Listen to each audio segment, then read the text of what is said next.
struggle is not against flesh and blood, but against the rulers, the authorities, the powers of this dark world, and the spiritual forces of evil in the heavenly realms. What are these principalities and powers that Ephesians 6 are talking about? Well, at the end of the Second World War, there were some theologians who were very impressed by how much misery there had been in the world in the last few years. They looked at the totalitarianism of Russia. They looked at the horrible evil that had been committed in places like Auschwitz and in the Third Reich. And they could see that there are social forces in the world that control our lives. Forces that are at the mercy of multinational corporations, governments, ideologies of all sorts. And these massive forces decide for good or ill how individual people manage to live. And so a school of thinking grew up that said, this is what Paul's really thinking about. Principalities and powers mean those forces in nature. Forget demonic beings or spiritual authorities or whatever. That's really what he's talking about. The way in which our lives are controlled by social forces which are outside our control. And what Christians are wrestling against are these forces that belittle and oppress and diminish human beings. Well, it's had a long run, that theory, but in fact it's not totally accurate. John Stott, in his commentary on Ephesians, talks about it and says, look, every time principalities and powers are mentioned in Ephesians, and that's 3 times, it's always in a verse that talks about in the heavenly realms, in heavenly places. So it's definitely talking about something supernatural.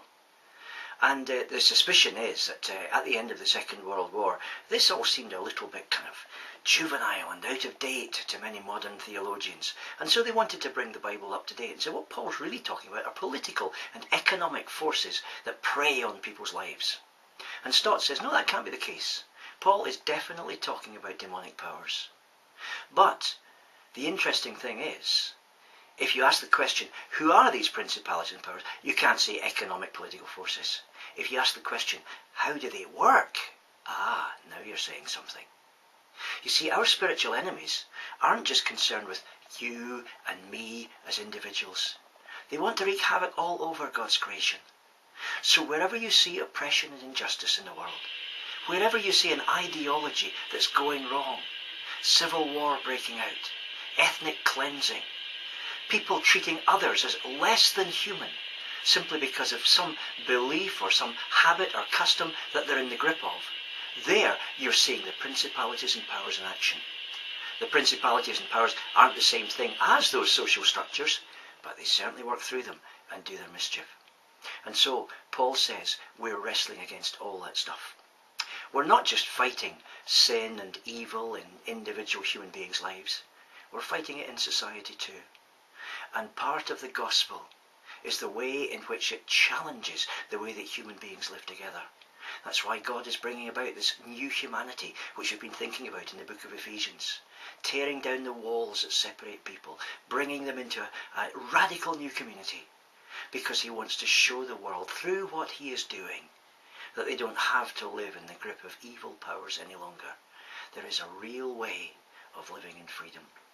So the challenge for today, I guess, is not just how will you resist the power of evil in your own life, but how will you contribute over the next 24 hours to making this world a better place by challenging in the way you live, in the way you protest, in the way you model the life of Jesus' community in front of other people, how you demonstrate the victory of Jesus over the principalities and powers on the cross.